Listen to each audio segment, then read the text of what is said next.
સુરતના નાસીરનગર ખાતે થયેલા ભૂતિયા ડિમોલિશનને લઈ હવે ગુજરાત કોંગ્રેસ મેદાને આવી છે।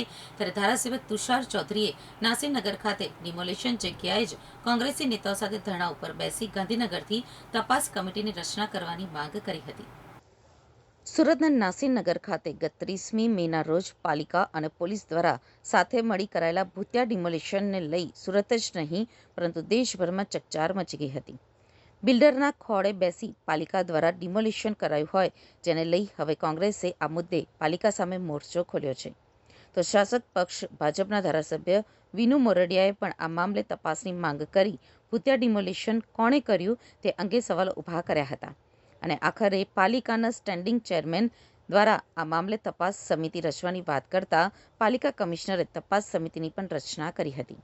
ત્યારે હવે કોંગ્રેસ નાસીરનગરના અસરગ્રસ્તોને ન્યાય અપાવવા માટે મેદાને આવી હોય અને અસલમ સાયકલવાલા દ્વારા સતત વિરોધ પ્રદર્શન સહિત રજૂઆતો કરી નાસીરનગરના રહીશો માટે લડત ચલાવાઈ રહી છે।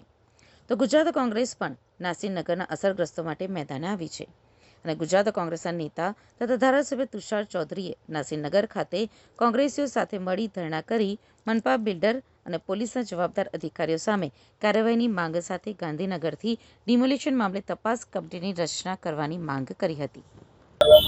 જે રીતે છેલ્લા 13 દિવસથી કોંગ્રેસ પાર્ટી આ નાસીરનગરના અસરગ્રસ્ત લોકોનું જેઓને ગેરકાયદેસર રીતે ડિમોલિશન કરી અને રોડ ઉપર લાવી દીધા છે, તેઓની સાથે આજે અમારું ગુજરાત પ્રદેશ કોંગ્રેસ સમિતિનું પ્રતિનિધિ મંડળ અહીં એમની સાથે મુલાકાતે છે, અમારા ધરણાની સાથે એઓ હાજર છે।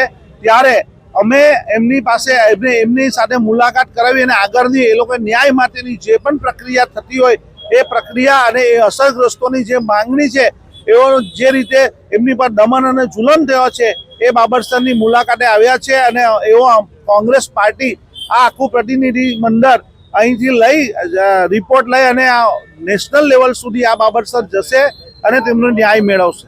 વિરોધ પ્રદર્શન માટે પરમિશન નથી આપી। હા, અત્યારે એવું છે કે બધું ગેરકાયદેસર થાય છે, પણ કોઈ કોંગ્રેસ પાર્ટી કે મીડિયા કર્મી જેનો હક છે પ્રદર્શન કરવો, એમને સવાલ પૂછવો, તો એના માટે પરમિશન માંગવામાં આવે છે। હવે તો લેખિતમાં પરમિશન નથી આપતા, કારણ કે આ પ્રશાસન, આ અધિકારીઓ, આ Bharatiya Janata party builder Hitay builder Sukhay, ઉદ્યોગપતિ હિતાય ઉદ્યોગપતિ સુખાય, એ સામાન્ય અને ગરીબ માણસ સાથે એને લેવા દેવા નથી, સામાન્ય જનતા સાથે લેવા દેવા નથી।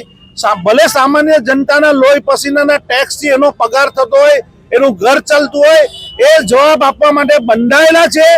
ભારતના બંધારણની અંદર છે કે કોઈ પણ સરકારી કર્મચારી સામાન્ય જનતાના સવાલના જવાબ આપવા માટે બંધાયેલા છે, પણ એઓની હવે મરજી નથી, કારણ કે એ લોકોનું જંગલ રાજ ચલાવવા માંગે છે, પ્રજાને દમન અને જુલમની અંદર અને મોંઘવારીને દબાવી અને કચડી નાખવા માંગે છે। પણ આ જનતા આજે રોડ ઉપર છે અને એ સવાલનો જવાબ પૂછીને જ